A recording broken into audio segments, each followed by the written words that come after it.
Rice কুকারে আমরা সাধারণত ভাত রান্না করে থাকি। বেশিরভাগ মানুষই কিন্তু মনে করে রাইস কুকার হচ্ছে ভাত রান্নার জন্য। অনেকেই জানে না এটা আপনারা কারি কুকার হিসাবেও ব্যবহার করতে পারেন। অর্থাৎ তরকারিও রান্না করা যায় বা মাছ ভাজা করা যায়, দুধ গরম করা যায়। আজকে নিয়ে এসেছি ডিমের তরকারির রেসিপি, তাও আবার রাইস কুকারে। হ্যাঁ ভিউয়ার্স, এই জন্য আমি এখানে রাইস কুকারের যে প্যানটা আছে সেটা বসিয়ে দিয়েছি। তারপর লবণ আর হলুদ দিয়ে ডিমটাকে তেলের মধ্যে হালকা ভেজে উঠিয়ে নিয়েছি। ডিমগুলো ভাজা হয়ে গেছে পরে ওই একই তেলে আমি পেঁয়াজ কুচি দিয়ে দিয়েছি। আমি এখানে হাফ কাপের মতো পেঁয়াজ কুচি করে দিয়ে দিয়েছি। পেঁয়াজটাকে হালকা একটু ব্রাউন কালার করে আমি ভেজে নেব। পেঁয়াজটা ভালো মতো ভাজা হয়ে গেলে এখানে আমি স্বাদ অনুযায়ী লবণ দিয়ে দিলাম। লবণ দিয়ে পেঁয়াজগুলোকে আমি আরেকটু ভালো করে ভেজে নিচ্ছি। এখন এখানে আমি কিছু গুঁড়ো মশলা অ্যাড করব। আমি প্রথমেই দিয়ে দেবো হলুদ গুঁড়ো। আমি 1 চামচ হলুদ গুঁড়ো দিয়ে দিলাম। ঝালের জন্য আমি দিয়ে দেবো শুকনো মরিচের গুঁড়ো। আমি 1.5 চামচ শুকনো মরিচের গুঁড়ো দিয়েছি, কারণ ডিমের তরকারিতে ঝালটা একটু বেশি হলে খেতে ভালো লাগে। তাই হলুদের চেয়ে মরিচের গুঁড়োটা একটু বেশি করে দিয়েছি। তারপর আমি এখানে দিয়ে দেবো ধনে গুঁড়ো। এটা আমি হাফ চামচ দিয়েছি। আর তারপর আমি এখানে সামান্য জল দিয়ে দিয়েছি যাতে করে মশলাটা পুড়ে না যায়। আপনারা অবশ্যই এখানে একটু জল দিয়ে দিবেন। তারপরে এই মশলাটাকে খুব ভালো করে কষিয়ে নেবেন। জাস্ট ডিমের তরকারি আমরা যেভাবে রান্না করি সেভাবেই রান্নাটা করছি, কিন্তু প্রেসার কুকারে করতে গেলে কিন্তু একটু আপনার এটা খেয়াল রাখতে হবে যে তেলের পরিমাণটা একটু কম দেবেন। তারপরে এখানে আমি দিয়ে দিলাম আদা বাটা, হাফ চামচ আদা বাটা। আর আমার কাছে মনে হয়েছে একটু ঝালটা একটু লাগবে, শুকনো মরিচটা একটু কম হয়ে গেছে, কালারটা খুব একটা আসেনি।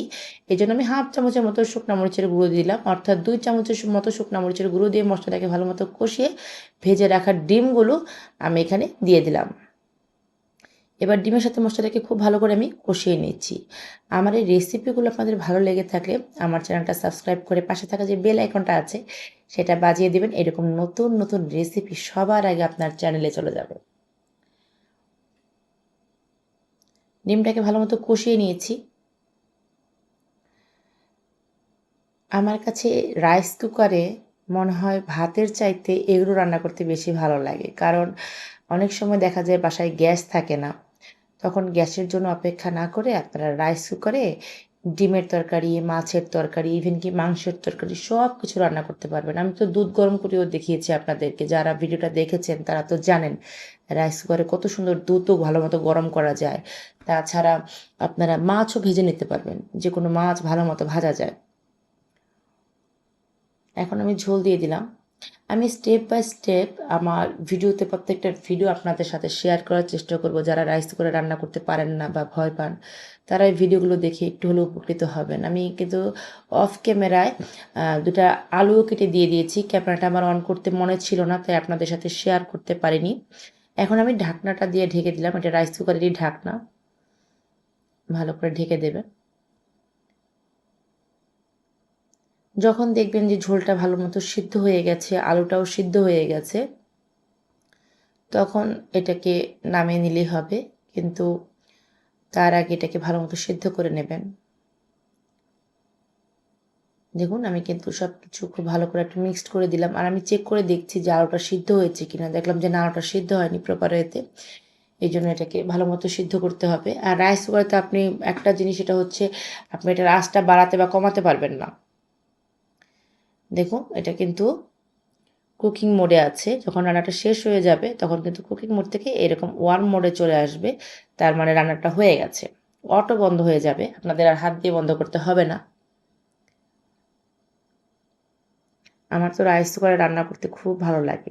আমার কাছে মনে হয় গ্যাসের চুলায় গরমের মধ্যে রান্না না করে আপনি ঘরের মধ্যে এরকম ফ্যানের নিচেও রাইস কুকারে খুব ভালো মতো রান্না করতে পারবেন। আমাদের বাসায় গ্যাস থাকলেও আমি ম্যাক্সিমাম টাইম রাইস কুকারে রান্না করি, কারণ খাবারের টেস্টের মান একই রকম থাকে। তাছাড়া অতিরিক্ত গরমে চুলার পাড়ে গিয়ে দাঁড়িয়ে রান্না করতে ইচ্ছে করে না। তখন আমি রাইস কুকারটা নামিয়ে জাস্ট করে ফেলি। আমার সবচেয়ে অবাক লাগে একটা জিনিস ভেবে, যে অনেকে জানেই না যে রাইস কুকারে এত কিছু রান্না করা যায়। সবাইকে বললে বলে রাইস কুকারে তো ভাত রান্না করা যায়, এটা জানি। অনেকেই জানে, আবার অনেকেই জানে না। যারা জানে না তাদের জন্য আসলে আমি ভিডিওগুলো করি এবং আপলোড করি আমার পেজে। যে আমি যেমন জানি না, এরকম অনেকেই আছে আমার ভিউয়ার্সরা জানে না। তারা যদি জেনে এভাবে করতে পারে সেটা আমার জন্য অনেক ভালো লাগবে। সবাই ভালো থাকবেন। আপনাদের সবাইকে ধন্যবাদ।